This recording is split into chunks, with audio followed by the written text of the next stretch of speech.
बिहार विधानसभा के 4 सीटों पर जैसे ही उपचुनाव का घोषणा हुआ कि सभी पार्टी मैदान में कूद चुकी है। लेकिन इसी बीच हम बात करेंगे तरारी विधानसभा सीट की, जहां से बीते दिन प्रशांत किशोर की पार्टी जनसुराज अपना पहला उम्मीदवार विधानसभा का घोषित कर दिया है। देखिए किसको चुनावी मैदान में पहलवान बनाकर प्रशांत किशोर ने उतारा है, तो हम आपको बताएंगे। एसके सिंह जो कि रिटायर्ड जनरल हैं, लेफ्टिनेंट थे, और वह अब एसके सिंह को चुनावी मैदान में उतारे हैं। लेकिन थोड़ा सा तरारी विधानसभा सीट पर आप नजर डालिएगा तो देखिए तरारी विधानसभा में कुल वोटरों की जो संख्या है वह 3 से 3.5 लाख के आसपास है, जिसमें सबसे ज्यादा संख्या है भूमिहार जाति की।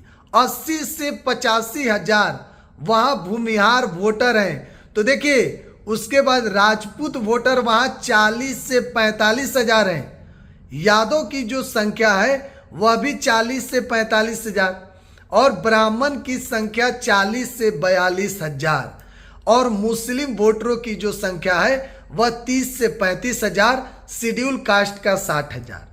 यानी कि कुल जो वोटर है वह मिलाकर 3 लाख से 3.5 लाख के आसपास तरारी विधानसभा में जो वोटर की संख्या है।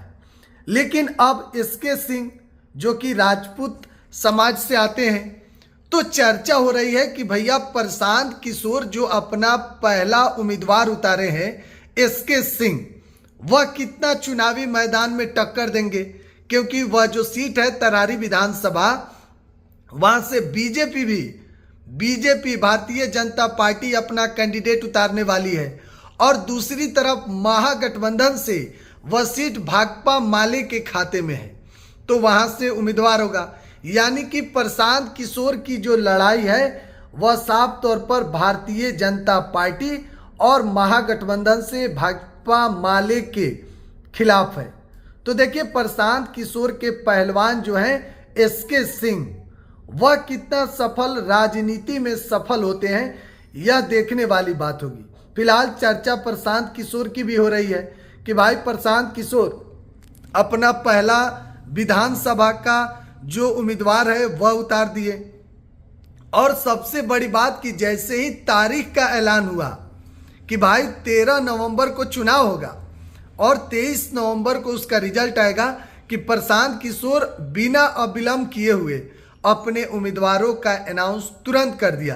क्या इसका फायदा प्रशांत किशोर को मिलेगा, या फिर जो प्रशांत किशोर 2025 के दावा कर रहे हैं उनका फाइनल मैच तो 2025 में है, लेकिन सेमीफाइनल 2024 के इसी नवंबर महीने में है। तो देखना होगा प्रशांत किशोर कितना इस बार सफल साबित होते हैं अगर चारों सीटों पर अपना उम्मीदवार उतारते हैं। तो लगातार अपडेट देना बिहार एक सोच के डिजिटल प्लेटफॉर्म पर बन रहा है। बहुत बहुत धन्यवाद।